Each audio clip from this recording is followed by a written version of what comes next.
اچھا، اب تیسری وجہ جو ہے اس دن کو خوشی کے طور پر منانے کی، وہ یہ ہے کہ جو کہ شیخ محمد حسین آل کشف الغطا نے لکھی. ہمارے بہت بڑے عالم تھے شیخ محمد حسین آل کشف الغطا. وہ فرماتے ہیں کہ ایک خوشی کی ایک وجہ یہ بھی ہو سکتی ہے جو شیعوں کو زیادہ پتہ نہیں،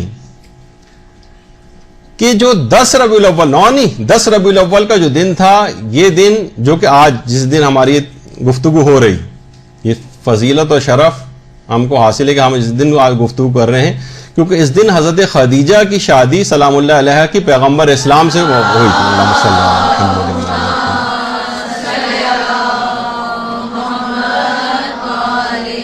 اصلاً وہ آج کا دن، یعنی آج اس لحاظ سے بھی خوشی کا دن ہے، تو 9 کے بجائے 10 کو. لیکن کیونکہ بعض اوقات یہ ہوتا ہے نا کہ بہت ساری خوشیاں، جیسے 12 کی بھی روایت ہے پیغمبر کی پیدائش کی، 17 کی ہمارے ہاں زیادہ معتبر ہے، البتہ ایک قول 12 کا بھی. تو برادران اہل سنت کے ساتھ مل کر ایک ہفتہ وحدت کے طور پر، یعنی ان تمام دنوں کو ہی قرار دے دیا جائے اور اس میں تقریبات وغیرہ منعقد کی جاتی ہیں.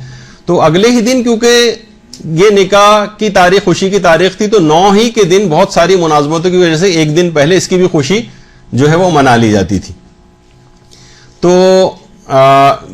کہا کہ یہ زیادہ ہمارے ہاں معروف نہیں ہو سکا، البتہ اس کی ایک وجہ یہ بھی رہی، یعنی اسی پیکیج میں 9 ربیع الاول کے دن اس 10 کی بھی خوشی ایڈوانس کے طور پر منا لی جاتی تھی. تو ایک تو یہ بھی وجہ ہے اس کی.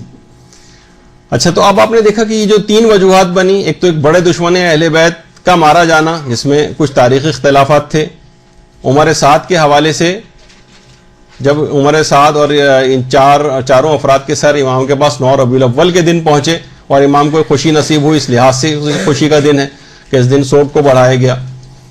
اور تیسری وجہ یہ جو آپ نے سنی کہ پیغمبر کا حضرت خدیجہ سے نکاح، وہ جو کہ 10 ربیع الاول کی تاریخ تھی لیکن اسی میں منا لی جاتی ہے.